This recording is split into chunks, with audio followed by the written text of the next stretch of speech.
Kenobi, please welcome Rupert Grint!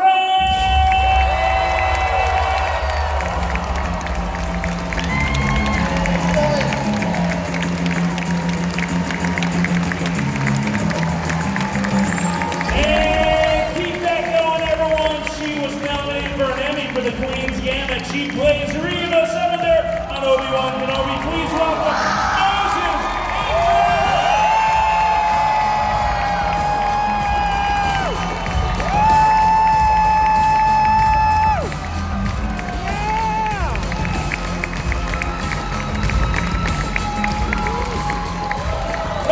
gentlemen, one more time, let's hear it for our guests. Now, you see we have one more chair over there, so something else might happen a little later if you guys are good with that, all right? So, but we're here right now. Rupert and Moses is here. Hi, guys. Hey, I'm Tom. It's so nice to see you. So nice to meet you. Moses, first of all, congratulations on your career. I know you went to Yale to study theater. So please tell us a little bit about how quickly your life has grown from Yale until now. Because man, that happened fast. It did happen fast. I graduated from Yale in 2019. And the Queen's Gambit was the first thing that my agent sent me out on. And I got it, and then... yeah, crazy. It took me 20 years. It's funny because, you know, being in drama school, everybody prepares you to hear no, but no one ever really prepares you to hear yes. And so the beginning was very much a surprise, but I'm appreciative for the time that's passed. It's been about 3 years now since then, and I feel like I have my feet under me now more than I did then. Well, you look lovely. We're excited to have you here. Rupert, of course, you know him from Homeland as well, and my wife and I, big fans of Homeland. My wife really in love with you. I'm in love with you too, but she's like really, really in love with him. And Did it ever get awkward?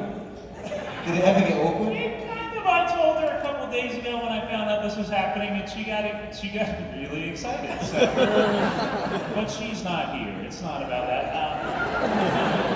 But we're here now, Rupert, from Homeland now to Obi-Wan Kenobi, to be on 2 different shows, and of course what we're doing now is next level, but just talk a little bit about the fan base that you have found with this show here, and then to be on a previous series as well that was a hit. Just a little bit, open that world to us a little bit. How does that feel? Yeah, I mean, I was on Homeland for 5 seasons, so got to take the character of Peter Quinn from, you know, this kind of badass action hero to a terribly damaged war veteran with PTSD, which is an amazing arc to take. And then to be embraced by the Star Wars fandom has been an amazing thing. So one of the things, this is only the second time I've come and, you know, met with all of you all, but one of the things you guys have all said to us is welcome to the family. It's a really meaningful thing to be included in something that is so rich and has been going for, where are we now, 45, 47 years? So it's... 77, yeah. Yeah, exactly. It's a great feeling. Well, we have so many folks here that are excited to meet you. So, and I love the young fans right up front. So we're going to go over to microphone number 1 over there.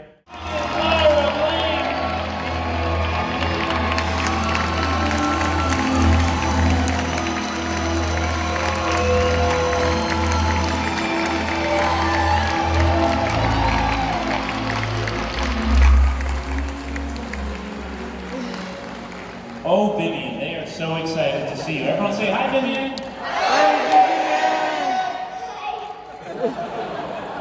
So, Vivian, I have 3 kids at home, and they have some questions for you. Now, we're going to get more questions from the audience, but they specifically needed me to ask a couple things, all right? So, first of all, Katie, my daughter is 6 years old, and she said, what did your friends think when they found out you were going to be playing Princess Leia? Well, I don't think I can actually say that because it was so, I had to keep it so quiet by the time that, like, I was actually filming, so none of my friends actually got to know until it came out, but I told a couple people, but just really close,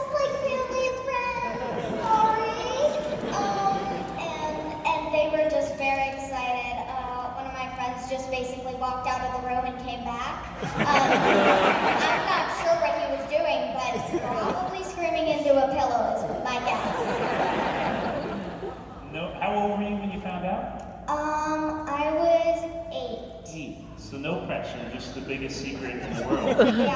Keep from everyone Uh-huh. new. Okay, so I have another son. I have a son. His name is Tommy, and he said, "What are your favorite things to do when you're not at school or when you're not working on the show?"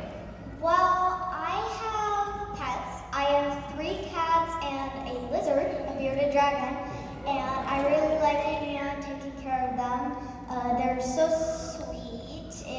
I think the best word to describe them when there's other people around.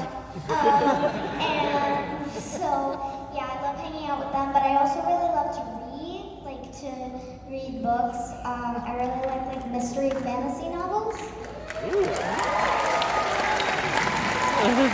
So we have 2 dogs at home, and my kids are trying to convince us to get an axolotl. I think it's like some sort of lizard. Would you recommend that?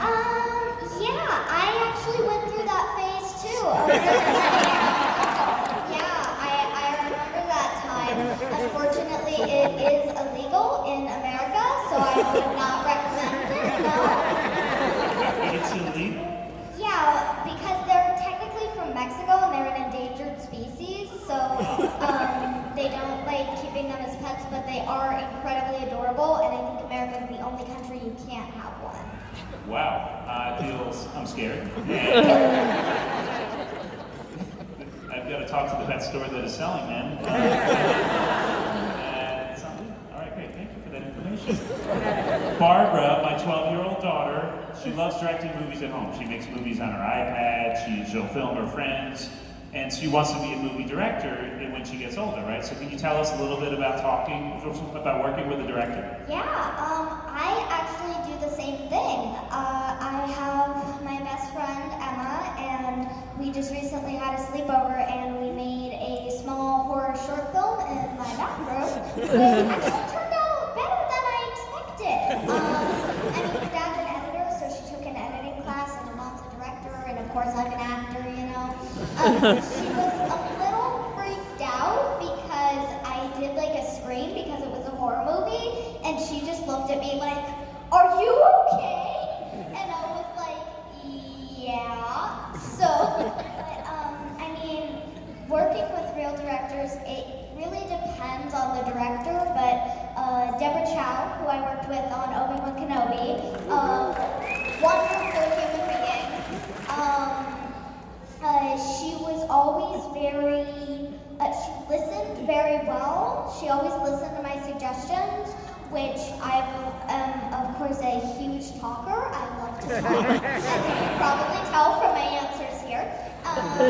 And so she was really accepting of that, and she always listened to my suggestions. And one of the scenes, actually, spoiler alert for anyone who hasn't seen episode 4, please cover your ears, sorry. But when they close the door in the hall and it starts to fill up with the water, and there were fishes. There were little tiny fishes in there, and that was actually my suggestion. I said, if the water comes in and there's imperial fish around that you see when you went swimming, then why aren't there fish that come in? Because that would be how it would be in real life.